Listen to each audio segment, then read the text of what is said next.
दुनिया के सबसे डरावने और भूतिया किलों में से एक, जहां रात के काले अंधेरे में मौत आपका इंतजार कर रही है। जी हां, हम बात कर रहे हैं राजस्थान की अरावली पहाड़ियों में स्थित भांगड़ के किले की। यहाँ हर साल लाखों टूरिस्ट आते हैं, लेकिन शाम 6 बजे के बाद कोई नहीं रुकता, क्योंकि एएसआई ने यहाँ शाम 6 बजे के बाद आने पर बैन लगा रखा है। बाकायदा सरकार की तरफ से एक चेतावनी भरा बोर्ड लगाया गया है, जिसमें साफ साफ लिखा है कि इस महल में 6 बजे के बाद कोई नहीं जा सकता। इस महल की रातें बहुत गहरी और काली हैं। यहाँ रात होते ही बच्चों के रोने की आवाजें सुनाई देती हैं और औरतों के चीखने चिल्लाने की आवाजें चारों ओर गूंजने लगती हैं। यहाँ के लोकल्स बताते हैं कि रात के अंधेरे में पायलों की छन-छन और चूड़ियां टूटने की आवाजें साफ सुनाई देती हैं और महल में कई सायों को इधर उधर घूमते देखा गया है। कुछ लोग रूल्स तोड़कर रात को उस किले में ठहरे, लेकिन सुबह वापस नहीं लौटे।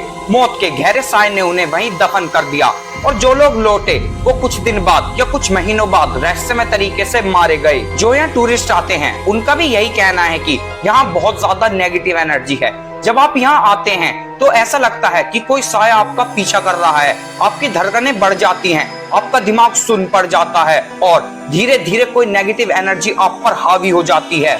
कुछ लोगों ने अपने पर्सनल एक्सपीरियंसेस भी शेयर किए हैं। विख्यात तांत्रिक था, तांत्रिक सिंधिया की रूह आज भी वहीं पे है।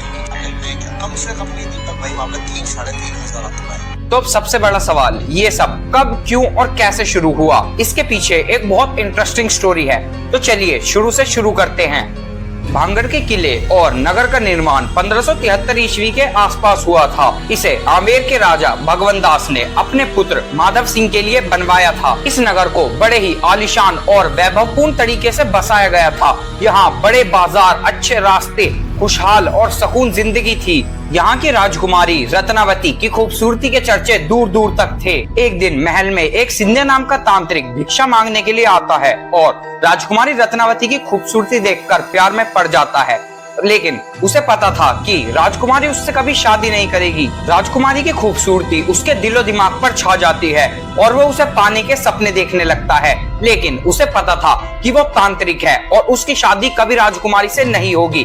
इसलिए वो महल के सामने ऊंची पहाड़ी पर एक छोटी कुटिया बनाकर रहने लगता है। तांत्रिक रोज रानी को वहां से निहारता और उस पर नजर रखे हुए था। एक दिन राजकुमारी के बालों में लगाने वाला सुगंधित तेल या इत्र खत्म हो गया था। उसने अपनी दासी से वो बाजार से लाने के लिए कहा। तांत्रिक सिंधिया चोटी पर बैठे हुए अपने काले जादू से महल की सारी बातें सुन रहा था।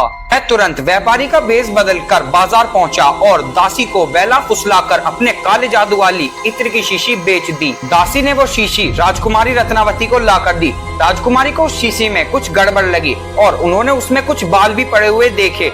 बाहर आकर उन्होंने उस शीशी को पत्थर पर दे मारा। इत्र में काला जादू तो था ही, इसीलिए वो पत्थर सिंधिया के ऊपर जा पहुंचा और उसे कुचल दिया। लेकिन मरने से पहले सिंधिया ने एक श्राप दिया कि जिस तरह मैं तड़प तड़प कर मर रहा हूँ, ऐसी इस राज्य का हर एक इंसान तड़प तड़प कर मरेगा। इस श्राप को सुनकर लोगों ने किला छोड़ना शुरू कर दिया, लेकिन फिर भी कुछ लोग रह गए और उनकी आधी रात को मृत्यु हो गई। कहते हैं कि उन सभी की आत्मा आज भी भांगड़ के किले में भटकती हैं। तो कहते हैं कि उन्होंने वहाँ लाल साड़ी में एक औरत को घूमते हुए देखा है। कहा जाता है कि वो राजकुमारी रत्नावती की आत्मा है। जितनी ज्यादा यहाँ नेगेटिव एनर्जी है, उसे देखते हुए कुछ लोगों का मानना है कि तांत्रिक सिंधिया की आत्मा आज भी इस महल में भटक रही है और वो राजकुमारी रत्नावती को पाना चाहती है। इंडिया के सबसे बड़े पैरानॉर्मल एक्टिविस्ट गौरव तिवारी भी इस महल में एक रात गुजार कर आए हैं और उन्होंने कहा कि इस महल में नेगेटिव एनर्जी नहीं है। मैं बाहर बैठा हूं, वो भी सूरज ढलने के बाद, और जैसा कि आपने देखा, मुझे कोई इसके ठीक 1 महीने बाद गौरव तिवारी की अपने घर में रहस्यमय तरीके से मौत हो गई। क्या इसके पीछे कोई शैतानी ताकत थी?